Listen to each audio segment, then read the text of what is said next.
మిత్రమా, అమ్మకు నచ్చలేదని ప్రేమించిన వారిని వదిలేసి, నాన్నకి నచ్చలేదని ఇష్టం ఉన్న చదువును వదిలేసి, వాళ్ళ మాట విన్నాను, నా జీవితానికి ఏ లోటు ఉండదని భ్రమపడద్దు. వాళ్ళకి నచ్చిన వాళ్ళని చేసుకున్నా సమస్య వస్తే ఎవ్వరూ కూడా అండగా ఉండరు. అమ్మ నాన్న మాట వినద్దని ఇక్కడ నేను చెప్పడం లేదు మిత్రమా. నచ్చకపోతే ఆదుకోరన్న భ్రమలో ఉండి నీ యొక్క జీవితాన్ని నాశనం చేసుకోవద్దు. నీ సమస్య నీదే, నువ్వే పరిష్కరించుకోవాలి. నాకిష్టమైంది చదవలేకపోయాను, అంతా అయిపోయాక నాకు ఇష్టమైంది చేయలేకపోయానని ఇదంతా అయిపోయాక బాధపడద్దు. ఎందుకంటే అంతా అయిపోయాక ఏడిస్తే జన్మ సరిపోదు మిత్రమా బాధపడ్డానికి. కాబట్టి కాస్త ఆలోచించు. నీలో ఉన్నంత వరకు ఆ కొంతమంది గురించి నువ్వు చెప్పిందే కరెక్ట్ అని ఎప్పుడు కూడా ఆ కొంతమంది తోడు దొరికాక నువ్వు చెప్పిన దానితో నిజమే లేదు, వాళ్ళంత తప్పుగా అనుకోవాల్సిన పని లేదు అంటున్నారంటే ప్రూవ్ చేయాలని ప్రయత్నించుకో. వాళ్ళెప్పుడో మారిపోయారని నువ్వు తెలుసుకోలేకపోయావంతే. ఎంతవరకు ఉండాలో అంతవరకే ఉండు మిత్రమా. ఎందుకంటే నీ మాటల్లో నిజం కనిపించదు, వాళ్ళ మీద చెప్పే నిందలే వినిపిస్తాయి. అది కాస్త తెలుసుకో మిత్రమా. వాళ్ళ హస్బెండ్ ఎంత ఖరీదైన గిఫ్ట్ ఇచ్చాడో నా మొగుడు ఉన్నాడు ఎందుకని అంటారు చాలామంది. ఆ విలువైన వస్తువు కొనడానికి ఇంట్లో ఎంత యుద్ధం జరిగిందో నీకు తెలుసా? పైపైన మెరుగులు చూసి మోసపోకు మిత్రమా. ఒక మనిషిని ప్రాణంగా అనుకుని తనేది చెప్తే అది రైట్ అనుకుని ఇవే నాటకాలు, ఇదే ప్రేమ అని చెప్పిన వాళ్ళే ఆ నాటకాలు నమ్మి మనల్ని రాంగ్ అని చెబితే మనం ఎవరిని ఫాలో చేయాలి? నువ్వు మారాలా వద్దా? నిజంగా ఎన్నో ప్రశ్నలు వస్తాయి. మనసు ఎంతగా నలిగిపోతుందో ఆ ప్రశ్నకు సమాధానం వెతకాలి అనుకోకు. డిప్రెషన్లోకి వెళ్ళిపోతాం మిత్రమా.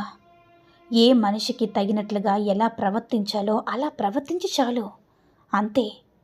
కాదంటారా? చదవకపోతే బ్రతుకు లేదా? చదవకపోతే బ్రతికే అర్హత లేదా? ప్రేమే జీవితం కాదని చెప్పే తల్లిదండ్రులకు చదువు మాత్రమే జీవితం కాదని తెలుసుకోవాలి తల్లిదండ్రులు. ఒకప్పుడు ప్రేమిస్తే చంపేస్తారు, చదవకపోతే కూడా చంపేస్తారు. అంటే చదువు జీవితానికి ఆధారం, అంతేగాని చదవకపోతే బ్రతకడం వేస్ట్ అని కాదు. పిల్లలకి ఎందులో ఇంట్రెస్ట్ ఉంటే దానిలోనే ప్రోత్సహించండి. మానసికంగా శారీరకంగా చంపకండి. బ్రతకనివ్వండి మిత్రమా.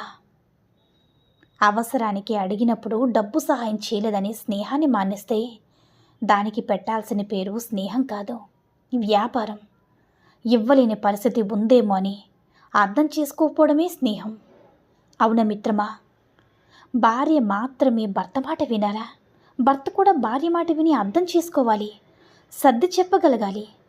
భర్త భార్య ఒకరి మాట ఒకరు గౌరవించుకోవాలి. గొడవపడిన జంట, గోడలేని ఇల్లు ఈ భూ ప్రపంచంలో ఎక్కడ వెతికినా దొరకదు కదా మిత్రమా. ఎంత గొడవ అయినా సరే జరగని, ఏమీ జరగనట్లు మళ్ళీ నవ్వుతూ మాట్లాడగలిగిన రోజే నిజమైన జీవన స్వర్గం కనిపిస్తుంది మిత్రమా.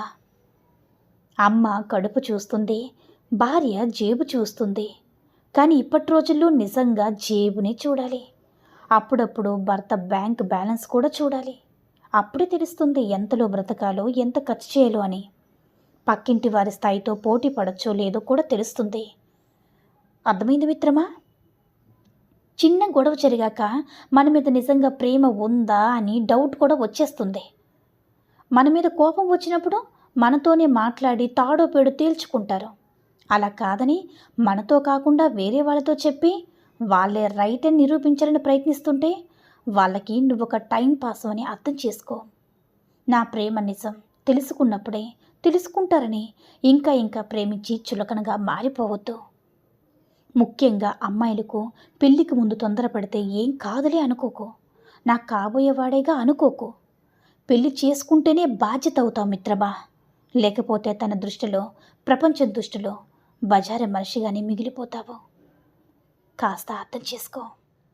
ముఖ్యంగా అమ్మాయిలకి చెప్తున్నాను, ఒకరు నిన్ను తప్పుగా అనుకున్నారని నువ్వు ఏమాత్రం కూడా బాధపడద్దు. ఒకసారి ఇదే అని వాళ్ళు నిర్ణయించుకున్నాక నువ్వు ఎంత చెప్పినా నేను నమ్మరు. వాళ్ళను అర్థం చేసుకోని చేసుకోపోని వదిలేసే మిత్రమా. నువ్వు నీలా ఉండు, నీకు నచ్చినట్లే ఉండు.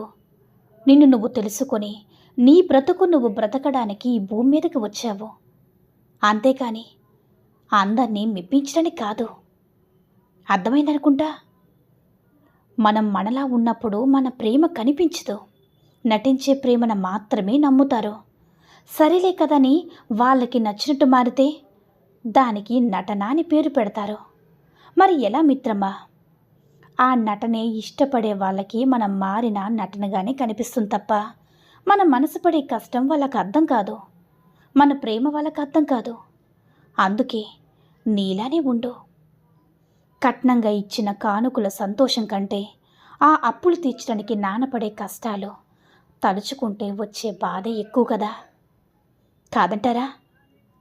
ప్రేమతో పాటు తన అభిప్రాయానికి గౌరవం ఇచ్చే భర్త తన ఇంట్లో ప్రాణం ఉన్న వస్తువుల కాదన్న జీవితకాలపు భరోసానందిస్తుంది. ప్రేమతో పాటు అతని మాటకి విలువ పెంచే భార్య అతను సంపాదిస్తేనే విలువిస్తారన్నది నిజం కాదు, అతని అని నమ్మకాన్ని కూడా కలిగిస్తుంది మిత్రమా. జీవితంలో ఒక్కసారైనా వచ్చే ఆలోచన, మనతో అవసరం ఉంటేనే ప్రేమగా ఉంటారా, మనం సహాయం చేస్తేనే వాళ్ళు మన మీద ప్రేమ చూపిస్తారా అని ప్రేతాత్మ ఎంగిలి ఆకుని అడిగిందట. నిన్ను అవసరానికి వాడుకుని పడేస్తారో అయినా హ్యాపీగా ఉంటావు, నేనెందుకు చనిపోయినా అసంతృప్తిగా ఉన్నాను అని. నువ్వు బ్రతుకున్నప్పుడు ఎవరికీ సాయపడకుండా నీకోసం ఎవరు ఏడవట్లేదని బాధపడుతున్నావు. ఎలా బాధపడుతున్నావు చెప్పు? నీకోసం ఎవరైనా ఎందుకు బాధపడాలి చెప్పు అని సమాధానం ఇచ్చిందట. అవసరమని అనుకోకు, నీ ఆసరా అనుకో. అప్పుడు ప్రేమ బంధం నిలబడతాయి. అమ్మగా ఉండడం ఎంత కష్టమో అంత ఇష్టంగా బ్రతుకుతుంది అమ్మలా. కోపం వచ్చినా మామూలైపోవాలి, విసిగించినా విసుక్కోకూడదు. అందరి సంతోషాలను తన జీవితం అనుకునే అమూల్యమైన వ్యక్తిత్వం అమ్మదే కదా మిత్రమా, కాదంటారా? కలిసి ఉండడం కాదు, ఎక్కడున్నా మనసుల్లో కలిసి ఉండాలి. అదే బంధమని లోకానికి చాటి చెప్పిన బంధం మనకి సీతారాముల బంధం కదా, కాదంటారా? కొంతమంది ప్రేమ ఎలా ఉంటుందంటే నాటకమని మనసుకు తెలుస్తుంది, పైకి చెప్పలేము. ఎమోషనల్ డ్రామా చేస్తారు, మనసుతో ఆడుకుంటారు. తన పట్ల మనం అనుకోకుండా చేసిన తప్పుని బయటపడతారు. మనల్ని వాళ్ళకు తగినట్లుగా మార్చేసుకుంటారు. వాళ్ళు మనతో ఆడుకుంటారు మిత్రమా. అలాంటి వాళ్ళకి దగ్గరగా ఉండాలంటే మనసుకు మాత్రం దూరంగా ఉంచాలి. అర్థమైందనుకుంటా. అలాంటి వాళ్ళకి దగ్గరగానే ఉండాలి, కానీ మనసుకు మాత్రం దూరంగా ఉండాలి. మళ్ళీ మళ్ళీ చెప్తున్నాను మిత్రమా, ఆలోచించు. ఈ సూక్తుల్లో ఏ సూక్తి నచ్చిందో కామెంట్ చేయండి. ఈ వీడియో నచ్చినట్లయితే లైక్ చేసి మరిన్ని వీడియోస్ కోసం మన ఛానల్ని సబ్స్క్రైబ్ చేసుకుని మాకు మరింతగా సపోర్ట్ చేయండి. ధన్యవాదములు.